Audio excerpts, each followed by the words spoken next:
आज हम एक बहुत ही कह सकते हैं अहम मुद्दे पर एक गहरी पड़ताल करने वाली है। मुद्दा है स्तन कैंसर का और इसका एक मुख्य संदिग्ध है पारिवारिक इतिहास। हाँ।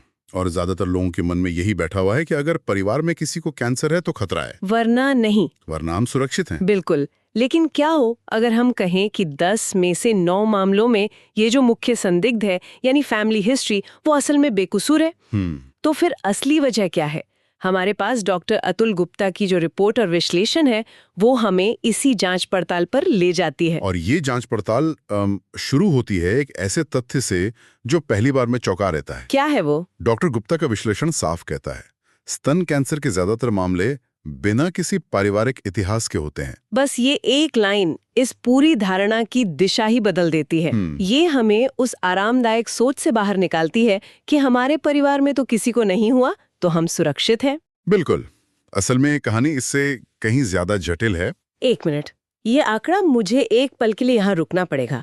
सिर्फ 5 से 10% ही सीधे तौर पर वंशानुगत मतलब हेरिडिटरी होते हैं। जी, सिर्फ 5 से 10%। मुझे लगता है ज्यादातर लोगों की तरह मेरा भी यही मानना था कि कैंसर मतलब जीन्स और परिवार, ये तो पूरी सोच को ही पलट रहा है। तो जब हम कहते हैं कि कोई मामला पारिवारिक इतिहास से जुड़ा है तो इसका असल भी क्या मतलब होता है? ये बहुत जरूरी सवाल है। देखिए, स्रोत के मुताबिक पारिवारिक इतिहास या वंशानुगत होने का एक बहुत खास मतलब है। अच्छा। इसका मतलब है कि माँ, बहन या बेटी जैसे किसी फर्स्ट डिग्री रिश्तेदार को स्तन कैंसर हुआ हो, या फिर परिवार में BRCA1 या BRCA2 जैसे कोई खास कैंसर जीन मौजूद हैं जिनकी जांच हुई हो। ओके। ये जो जेनेटिक म्यूटेशंस हैं, ये खतरे को यानी रिस्क फैक्टर को कई गुना बढ़ा देते हैं।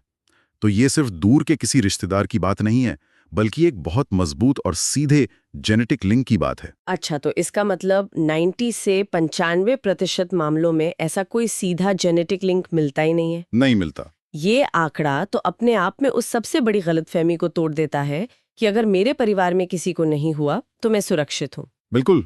साफ है कि सुरक्षा की ऐसी कोई गारंटी नहीं है। तो फिर सवाल उठता है कि अगर जीन्स नहीं तो असली वजह क्या है? अगर 90% मामलों का ताल्लुक परिवार से नहीं है तो इसका मतलब है कि हम खतरे को गलत जगह ढूंढ रहे हैं। बिल्कुल सही कहा आपने।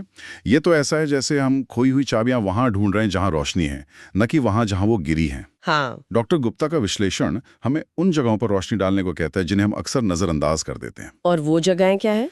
इन वजहों की सूची में सबसे ऊपर है उम्र और हमारे शरीर में होने वाले हार्मोनल बदलाव। जैसे जैसे उम्र बढ़ती है, हमारे शरीर की कोशिकाएं लाखों करोड़ों बार विभाजित होती हैं। और हर विभाजन में एक छोटी सी गलती की गुंजाइश होती है। ज्यादातर समय हमारा शरीर इन गलतियों को ठीक कर लेता है, पर उम्र के साथ ये जो मरम्मत की क्षमता है वो थोड़ी कम हो जाती है और खतरा बढ़ता है। और जीवन शैली का भी जिक्र है। यहाँ एक दिलचस्प बात ये सामने आती है कि कैंसर का जोखिम सिर्फ हमारे जीन्स में नहीं बल्कि हमारी रोजमर्रा की जिंदगी की छोटी छोटी आदतों में लिखा होता है। हाँ। हम क्या खाते हैं, कितना चलते हैं, यहाँ तक कि हमारे शरीर का हार्मोनल साइकिल कैसे काम करता है, ये जोखिम को एक मेडिकल रिपोर्ट से निकालकर हमारी अपनी कहानी का हिस्सा बना देता है ना? आपने बिल्कुल सही पकड़ा। यह हमारी कहानी का ही हिस्सा है। स्रोत में कुछ खास जीवन शैली कारकों का जिक्र है, जैसे कि देर से गर्भधारण करना या गर्भधारण ना करना। ये सुनने में थोड़ा अजीब लग सकता है। हाँ, लेकिन इसका सीधा संबंध हार्मोन से है। शरीर में एस्ट्रोजन हार्मोन का एक्सपोजर जितने लंबे समय तक रहता है, जोखिम उतना ही बढ़ सकता है। गर्भधारण और स्तनपान वो इस हार्मोनल साइकिल को कुछ समय के लिए एक ब्रेक देते हैं, जो एक तरह से सुरक्षात्मक होता है। अच्छा। इसी तरह मोटापे और शारीरिक गतिविधि की कमी का भी जिक्र है। ये तो आजकल हर स्वास्थ्य चर्चा का केंद्र बिंदु होता है। लेकिन एक मिनट, इसे थोड़ा और आसान करते हैं। जब हम मोटापा कहते हैं तो ये सुनने में बहुत आम लगता है। क्या स्रोत इस पर कोई रोशनी डालता है कि ये असल में शरीर के अंदर करता क्या है? मतलब एक सेल के लेवल पर क्या होता है कि एक आलसी जीवन शैली कैंसर का दरवाजा खोल सकती है? ये बहुत अच्छा सवाल है। देखिए, मोटापा सिर्फ वजन का मामला नहीं है। शरीर में जो अतिरिक्त फैट सेल्स होते हैं वो खुद एस्ट्रोजन बनाते हैं। ओह, अच्छा। हाँ, खासकर मेनोपॉज के बाद तो ये शरीर में हार्मोन का स्तर बढ़ा देता है। इसके अलावा मोटापा शरीर में एक स्थायी हल्के स्तर की सूजन, जिसे हम क्रॉनिक इन्फ्लेमेशन कहते हैं, वो पैदा करता है। और ये सूजन वाला माहौल? ये सूजन वाला माहौल कैंसर कोशिकाओं के पनपने के लिए बिल्कुल सही होता है। तो शारीरिक गतिविधि की कमी और मोटापा, ये दोनों मिलकर शरीर के अंदर एक ऐसा माहौल बना देते हैं जो अनियंत्रित सेल ग्रोथ को बढ़ावा देता है। ये तो बहुत साफ तरीके से समझ आया।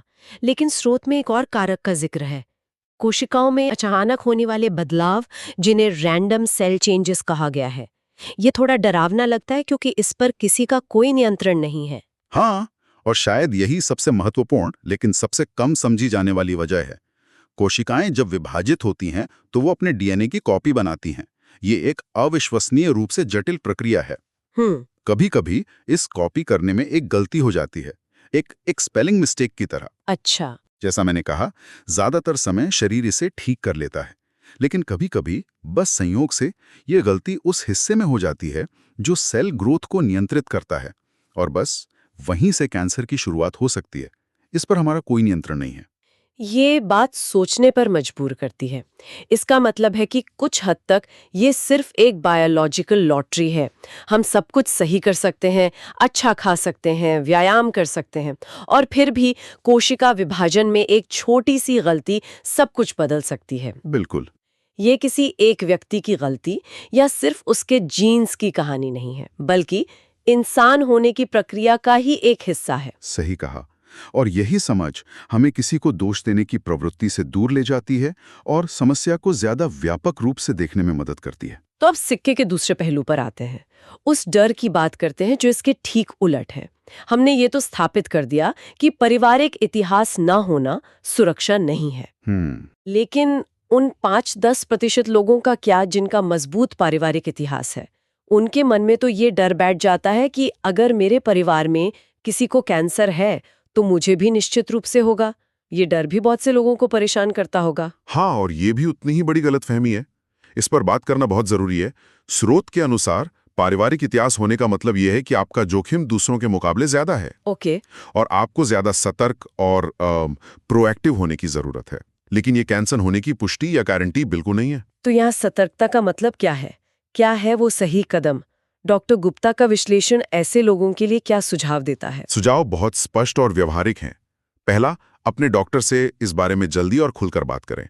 अपनी पूरी फैमिली हिस्ट्री उन्हें बताएं। ठीक है। दूसरा, हो सकता है कि आपको स्क्रीनिंग जैसे मैमोग्राम सामान्य आबादी के लिए तय उम्र से पहले शुरू करवाने की सलाह दी जाए। जैसे अगर आपकी मां को 45 की उम्र में कैंसर हुआ था तो आपको शायद 35 की उम्र से ही स्क्रीनिंग शुरू करने को कहा जा सकता है। अच्छा। और तीसरा, कुछ खास मामलों में जेनेटिक काउंसलिंग और टेस्टिंग का विकल्प भी दिया जा सकता है ताकि ये पता चल सके कि क्या परिवार में कोई खास कैंसर वाला जीन मौजूद है। तो यहाँ संदेश डर कर बैठने का नहीं, बल्कि खतरे को जानकर उससे एक कदम आगे रहने का है। और एक तीसरी गलतफहमी का भी जिक्र है कि कम उम्र में पारिवारिक इतिहास की कोई भूमिका नहीं होती। मतलब लोग सोचते हैं कि ये सिर्फ ज्यादा उम्र में मायने रखता है। नहीं, ये भी एक मिथक है। ये सच है कि उम्र स्तन कैंसर के लिए सबसे बड़े जोखिम कारकों में से एक है। हाँ। लेकिन एक मजबूत पारिवारिक इतिहास, खासकर अगर परिवार में किसी को कम उम्र में कैंसर हुआ हो, तो ये कम उम्र में भी जोखिम को काफी बढ़ा सकता है।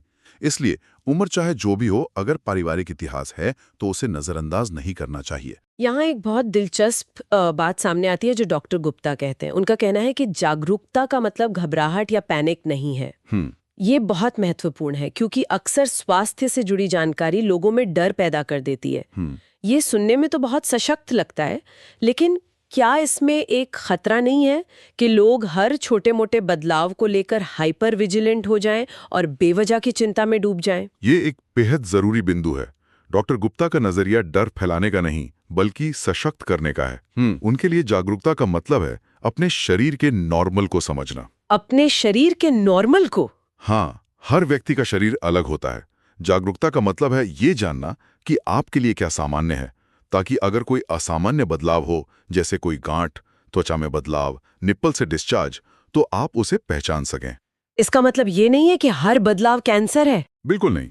ज्यादातर गांठें कैंसर नहीं होती, लेकिन उन्हें नजरअंदाज ना करना और समय पर डॉक्टर से सलाह लेना, यही असली जागरूकता है।